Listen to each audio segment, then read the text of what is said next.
பெண்ணின் பிரத்யேகமான திருமணம் விவாஹா தி சென்னை சில்க்ஸ். இப்ப ஜிபே என்ன பண்ணுவாங்க, பாக்கெட்ல அவங்களே கையை விட்டு பணத்தை எடுத்து போட்டுவாங்க. இல்ல இல்லன்னு சொன்னாலும் பாக்கெட்ல இருந்து எடுத்து போட்டுப்பாங்க.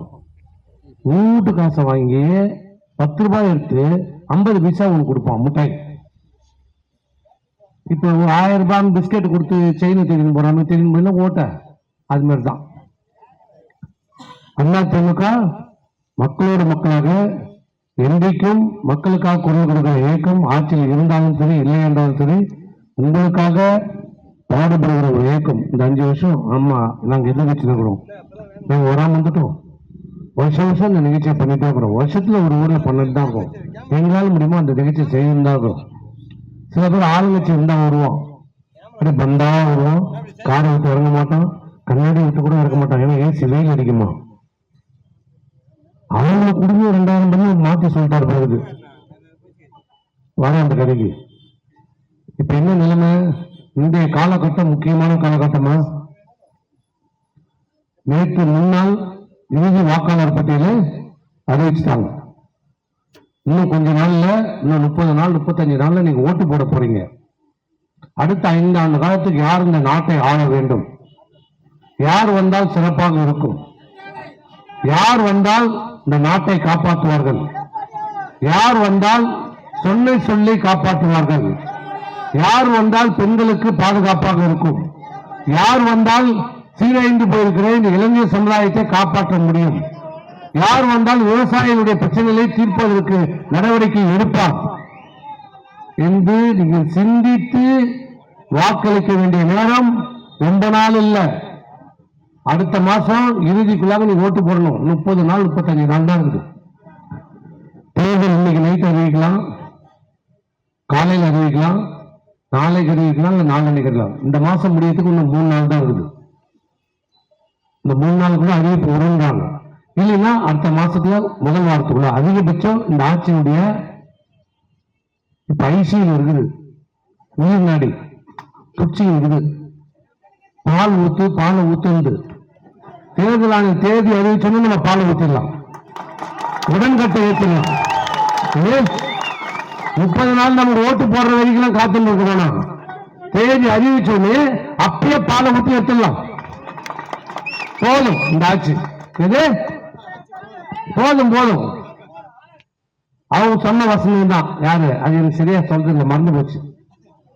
இன்னொரு வசனம் சொல்ற, ஆண்டது போதும், அது மாதிரி போதுடா சாமி உங்ககிட்ட கொடுத்தது இந்த 5 வருஷம் இந்த மக்கள் பட்ட பாடு. அது என்ன, எதா கேளு, ஒரு 1000 ரூபாவை கொடுத்துட்டு சொல்றானுங்க பாரு 5 வருஷமா. எதா பார்த்தாலும் சும்மா நடந்து போனா விட மாட்டாரு, நடந்து போயினே சொல்றாரு, அப்புறம் ரன்னிங் போயே சொல்றாரு, அப்புறம் சைக்கிள் ஓட்டுன்னு வந்து சொல்றாரு, அப்புறம் பைக்ல வேற வந்து சொல்றாரு, அப்புறம் கார்ல வந்து சொல்றாரு. என்ன சொல்றாரு, 5 வருஷம் என்னுடைய ஆட்சியில, என்னுடைய 5 ஆண்டு காலம் ஆட்சியில, யார் சொல்றது, ஸ்டாலின் சொல்றாரு, முதலமைச்சர் சொல்றாரு, என்னுடைய 5 ஆண்டு காலம் ஆட்சியில மக்கள் எல்லாம் மகிழ்ச்சியா இருக்கிறாங்க.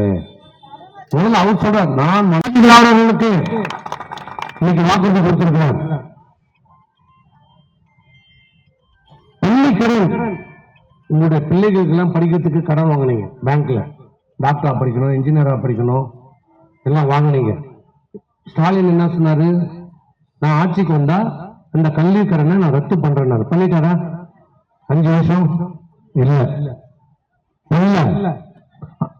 கடன் ரத்து பண்ண முடியாதுன்னா அதுவே பெரிய வாக்குறுதி.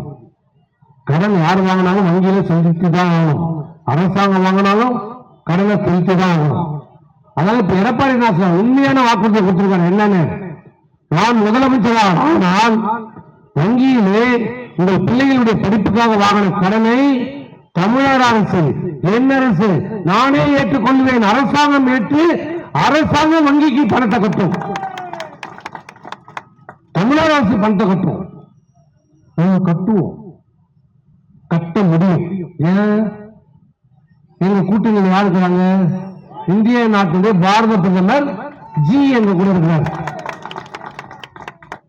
ஜி இருக்கிற வரைக்கும் ஜி பூம்பா மாதிரி எல்லாமே நடக்கும் தமிழ்நாட்டுக்கு. மோடி எங்க கூட இருக்கிறார். அவர் இந்திய நாட்டின் பிரதமர். இந்திய நாட்டினுடைய பிரதமர் நினைத்தால் தமிழ்நாட்டுக்கு தேவையான அனைத்து நிதியையும் வழங்க முடியும், அனைத்து திட்டங்களையும் தர முடியும், அனைத்து வளர்ச்சி திட்டங்களையும் தர முடியும், வேலைவாய்ப்பை உருவாக்க முடியும். 5 ஆண்டுகள் இந்த ஆட்சி நடந்தது. வரட்டு வீண் விவாதங்களை செய்து கொண்டு மத்திய அரசு ஒரு அரசியலுக்காக விவாதம் செய்து தமிழ்நாடுடைய வளர்ச்சியை கோட்டை விட்டது. இளைஞருடைய வாழ்விலே மண்ணெண்ணி போட்டது இந்த அரசு. ஆனா இன்னைக்கு நாங்க என்ன சொல்றோம், கல்வி கடன் ரத்து பண்ண எப்படி ஆட்சிக்கு வந்த உடனே Indian bank, state bank, union bank எல்லா சேர்மன் வாங்கணும் சொன்னா வந்தே ஆகணும். சேர்மன் வர முடியாதுன்னு சொல்ல முடியாது. இப்ப ஸ்டாலின் கூட்டம் அதை வேலையை பறையாண்டுவோம். ஆனா நாங்க கூட்டம் சார் வந்துடும் சார். ஏன் மோடி எங்க கூட இருக்காரு, வந்தே ஆகணும். வரலன்னா அவர் அந்த இடத்துல இருக்க மாட்டார். அப்புறம் அவர் வேற ஊருக்கு போயிடுவார். அப்புறம் வருவார். ஐயா சொல்லுங்க ஐயா, எவ்வளவு கடன் கொடுக்குது தமிழ்நாட்டில்? 20,000 கோடி. வட்டி எவ்வளவு? அபராத வட்டி எவ்வளவு? அது ஒரு 10,000 கோடி. வட்டி எல்லாம் கட்ட முடியாது, அபராதம் எல்லாம் கட்ட முடியாது. தள்ளுபடி பண்ணுதான் பண்ணுவாங்க. ஏன்? மோடிஜி எங்க கூட இருக்காரு. வட்டியே தள்ளுபடி பண்ணிடுவாங்க. அசல் எவ்வளவு? 20,000 கோடி எல்லாம் உங்களால் கட்ட முடியாது. அதுல ஒரு 5,000 கோடி தள்ளுபடி பண்ணுவாங்க. பண்ண வைப்போம். மோடி எங்க கூட இருக்கிறார். அப்புறம் 5,000 நான் மொத்தமாலாம் கட்ட மாட்டோம், 5 வருஷம் தவணையா தான் கட்டுவோம். அது வருஷத்துக்கு 3,000 கோடி, 5 வருஷத்துக்கு 5,000 கோடி கட்டுறோம், கொடுப்பாங்க. இதெல்லாம் இப்ப சொன்னது ஜாலியா சொன்னேன், உங்களுக்கு புரியணுன்றதுக்காக சொன்னது. இது நடைமுறையா தான்.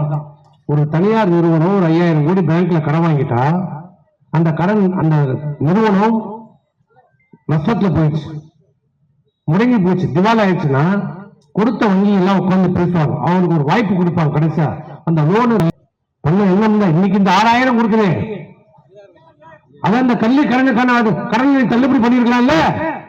இன்னைக்கு இந்த 6,000 கொடுத்தியே அந்த விவசாய கடனை தள்ளுபடி பண்ணிருக்கலாம்ல மனம் இருந்தா. ஏன்னா அதை அன்னைக்கு பண்ணிருந்தா ஓட்டு வராது. அன்னைக்கு பண்ண நீ ஓட்டு போட்டுப்பியா?